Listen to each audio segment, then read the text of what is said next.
Kalian pernah kepikir nggak kalau ponsel-ponsel canggih yang dipakai orang sekitar kita ternyata bisa jadi hasil permainan ilegal kelas kakap?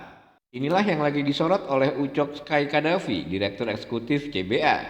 Ia mendesak Kejaksaan Agung agar mengusut dugaan mafia email ilegal yang diduga melibatkan dua raksasa operator besar, Indosat dan Tri. Buat kalian yang belum tahu, sejak 2020 semua ponsel di Indonesia wajib punya nomor email resmi. Aturannya jelas, kalau email nggak terdaftar, otomatis ponsel nggak bisa dipakai di jaringan operator.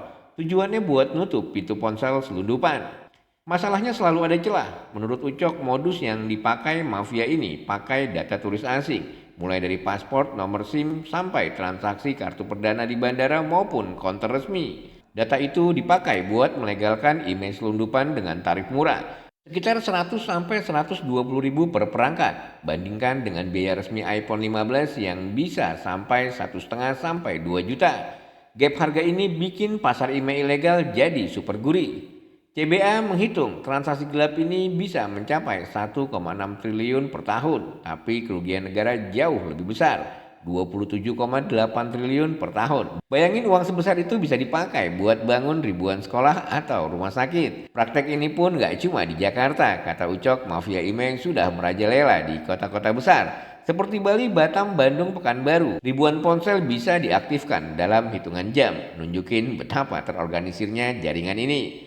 Yang lebih gawat lagi, ada penyalahgunaan data pribadi turis asing tanpa izin, yang jelas melanggar Undang-Undang Perlindungan Data Pribadi. Belum lagi kaitannya dengan Undang-Undang Telekomunikasi, ITE, Perpajakan, dan Kepabeanan. Ini bukan sekedar pelanggaran administratif, tapi udah masuk ranah pidana serius. Konsumen juga bisa kena getahnya. Bayangin lo beli HP selundupan dengan harga miring, tapi suatu hari email ilegalnya ketahuan dan sinyal langsung diblokir. Ponsel lo jadi barang mati. Ucok mendesak Kejaksaan Agung turun tangan serius kalau ini dibiarkan. Negara rugi, publik dirugikan. Dan operator besar tercoreng reputasinya. Ia juga menyinggung potensi keterlibatan oknum di dalam perusahaan yang mungkin sengaja tutup mata karena tergiur uang besar. Sekarang pertanyaannya, apakah pemerintah berani bongkar kasus ini sampai ke akar? Meski melibatkan perusahaan besar, karena makin cepat mafia email dibongkar, makin kecil kemungkinan publik jadi korban permainan busuk mereka.